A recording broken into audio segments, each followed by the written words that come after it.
صحیح مسلم کی روایت او امام نسائی دا روایت نقل کړي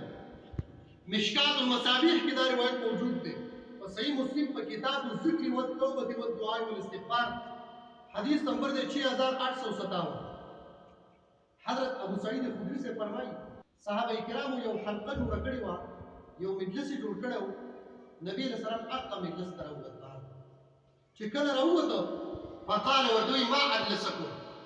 دا مجلس چې تاسو جوړ کړی دی دا څه مبارک دی مجمع ته دی جمع ته چې تاسو ناسې ولې ناسې څه وجه ده صحابه ورته وایي قالوا وجلسنا نذكر الله ونحمده على ما هدانا للاسلام ومن بك علينا اے دا الله رسول زمونږ بوجي دي چې موږ مجلس جوړ کړ یو وجه دا ده چې موږ خدای پاک مسلمانان پیدا کړي وي اسلام را پرې کړی دی مسلمانان یو نو د خدای پاک ذکر کوو او په ذکر کې راجمع شوي په جمع باندې جهارت ذکر کوو او د خدای حمد وایو ځکه چې موږ خدای مسلمانان پیدا دویمه وجه دا ده چې موږ دا مجلس څنګه جوړ کړی دی دا ذکر پکې د الله ذکر کوو چې خدای پاک موږ له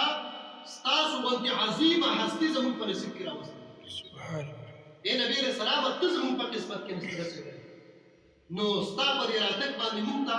او د الله په دغه احسان باندې چې موږ مسلمانان پیدا کړي په دې باندې موږ ذکر مجلس جوړ کړی دی او په دې مجلس کې ناست یو او څه کوو د الله ذکر نبی علیہ السلام دوی ستاسو د قسم صحابو له قسم ورکړ وایي ستاسو د قسم ما اجلسکم الا ذاک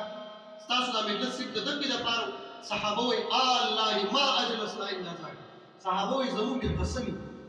زموږ بل مقصد نشته مونږ چې د مجلس ته ناست یو مونږ د الله ذکر کوو زموږ بل څه مطلب او مقصد نشته نبی علیہ الصلوۃ والسلام دوی خفه کېږي ما دا ونه وایي چې ما په تاسو باندې تهمت لګوم چې کېدای شي ستاسو بل مقصد داسې نه اما انی لم استحلفکم تهمة لکم په تاسو تهمت دپاره مې قسم نه دی درکړی دا تاسو چې مې قسم درکړو ستاسو د مجلس څه چې راووتمه سبب څه دی وجه څه ده وایي ای صحابه واورئ جبرائیل علیہ السلام اوس ما ته راغلی او ما ته یې وویل چې دا کوم مجلس چې په دې جومات کې لګېدلی دی صحابه کرام ناست دي د خدای ذکر کوي وایي خدای پاک بره فرشتو باندې په دغه مجلس باندې فخر کوي چې وګوره زما بندګان ناست دي زما ذکر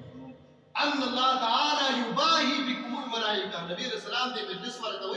وایي په دې مجلس باندې خدای پاک بره د فرشتو په مجلس کې فخر نو کوم خلک چې په مجلس کې ذکر کوي په جمع باندې ذکر کوي جهرن ذکر کوي هغه خلک خدای پاک ته دومره خوښي چې فرشتې راغونډې کړي چې وګوره که زما داسې کړه نو فخر کم فهمه به وایي چې دا ناروا کړه په تیز ذکر ناروا